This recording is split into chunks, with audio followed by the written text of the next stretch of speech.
greetings. You know, we understand that some of you may have already heard, maybe not, that this chapter of our marriage is one that was preceded by a marriage that I completely failed. And I would say it just started around August, maybe September of last year.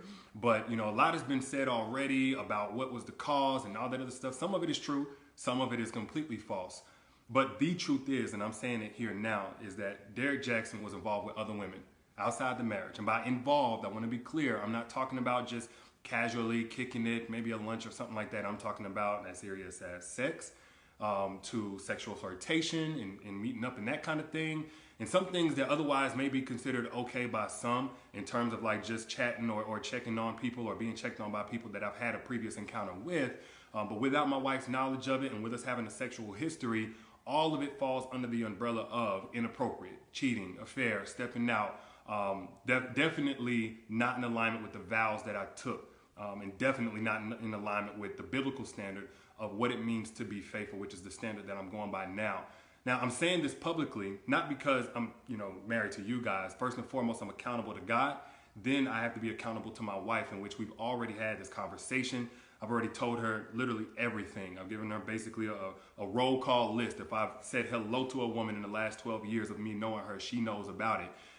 But now that it's been made so public, it's important that I first off let you guys know I do not stand by those actions. I don't want to encourage anybody to do that.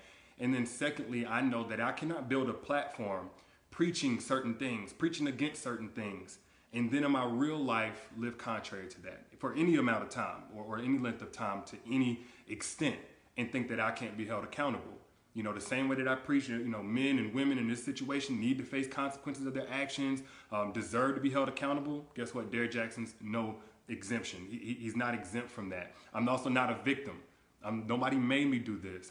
She didn't make me or push me to do it. The next person didn't make me. No friend influenced me. It don't matter how I was raised and what trauma, whatever. Look, I made decisions. I made a series of decisions that I got to account for. There's no excuse or justification. I've already made that bed and have had to lie in it. And now we're finally getting on to the other side personally in our own healing and our own marital oneness. And now this is being made public to you guys. So we're bringing that forth to you guys to let you know where we're at with that. But did you want to say anything? Yes, so I do want to just add that I agree with what he just said. There is no justification for bringing other women into our marriage on any level. And it was unacceptable. And it's not something that I tolerate or that we tolerate moving forward.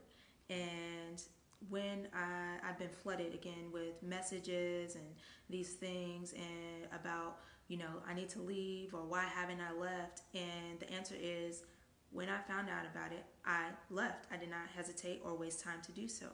And I stayed gone. No matter how many times he came, I stayed gone and stood firm on, I am not coming back. And I did not come back until I seen a shift and a change in his mentality, in how he carried himself, in how he presented himself, and conversations that we were able to have that we had never been able to have in just 12 years of knowing each other. And when we were able to have these dialogues, said, okay, Lord, this is something that you've had your hand on. And this was with me being completely removed from his life.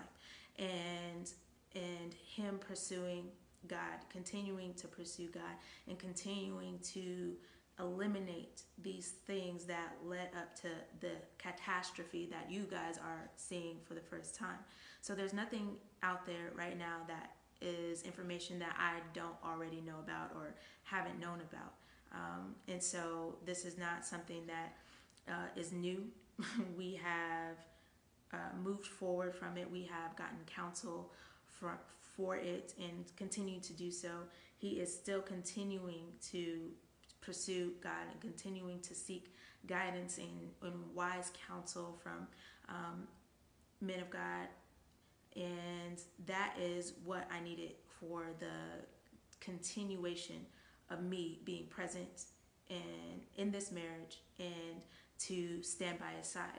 So today, where I'm at is at peace, and I proudly stand by his side, and I have no hesitation, I have no hurt, no shame about that. And it's only because of the grace of God in the mercy of God. And we have already turned a new chapter in this story. We are continuing to move forward, and we are just now sharing that with you all. And I forgave him, and most importantly, God has first forgiven him, and I also forgive the others as well. And with that, we are free and moving forward. So